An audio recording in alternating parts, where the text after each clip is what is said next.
రాష్ట్రంలో నిలిచిపోయిన టిడ్కో గృహ సముదాయాలను పూర్తి చేసేందుకు పనులు ప్రారంభించినట్లు రాష్ట్ర పురపాలక శాఖ మంత్రి పి నారాయణ తెలిపారు. శాసనసభ ప్రశ్నోత్తరాల సమయంలో టిడ్కో ఇళ్ల నిర్మాణంపై సభ్యులు అడిగిన ప్రశ్నలకు మంత్రి సమాధానమిస్తూ పెండింగ్ లో ఉన్న టిడ్కో ఇళ్ల నిర్మాణం పూర్తి చేసేందుకు 6,000 కోట్ల రూపాయలకు పైగా అవసరమని తెలిపారు. గత ప్రభుత్వం పెండింగ్ లో పెట్టిన కోట్లాది రూపాయల కాంట్రాక్టర్ల బిల్లులు చెల్లించేందుకు ప్రభుత్వం చర్యలు తీసుకుంటుందని తెలిపారు. అధ్యక్ష, ఈ టిడ్కో హౌసెస్ 2014-19లో 7,01,481 రాష్ట్రానికి ఆ రోజున్న కేంద్ర ప్రభుత్వం రాష్ట్ర ప్రభుత్వం కలిసి శాంక్షన్ చేయడం జరిగింది అధ్యక్ష. అందులో 5,14,000 యాక్చువల్గా అడ్మినిస్ట్రేటివ్ క్లియరెన్స్ తీసుకొని టెండర్లు పిలవటం జరిగింది. అయితే గత ప్రభుత్వం వచ్చి దాన్ని 2,61,640కి కట్ చేసింది. కట్ చేసిన అది కూడా పూర్తి చేయలేదు.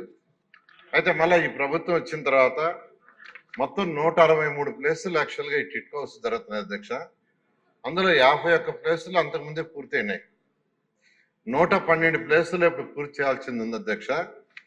ఈ 112 ప్లేసుల్లో లాస్ట్ 4 monthsలో ఈ కాంట్రాక్టులకి 280 కోట్లు పే చేసాం అధ్యక్ష. ఎవరైతే ఇప్పుడు వర్క్ చేస్తున్నారో ఆ కాంట్రాక్టులకి. దానికి గాను అటు ఇన్ఫ్రాస్ట్రక్చరు ప్లస్ హౌసెస్ 6 ప్లేసుల్లో స్టార్ట్ అయినాయి అధ్యక్ష. ఓన్లీ హౌసెస్ ఫినిష్ చేయటం 25 ప్లేసుల్లో, ఓన్లీ ఇన్ఫ్రాస్ట్రక్చర్ 20 ప్లేసుల్లో, మొత్తం 112 ప్లేసులకు గాను 51 ప్లేసుల్లో లాస్ట్ 2 monthsలో స్టార్ట్ చేశారు. ఇంకా 61 ప్లేసుల్లో స్టార్ట్ చేయాల్సింది. అది నెక్స్ట్ మంత్ ఎండింగ్ లోపల వాళ్ళు స్టార్ట్ చేస్తామని యాక్చువల్గా కాంట్రాక్టులు చెప్పడం జరిగింది.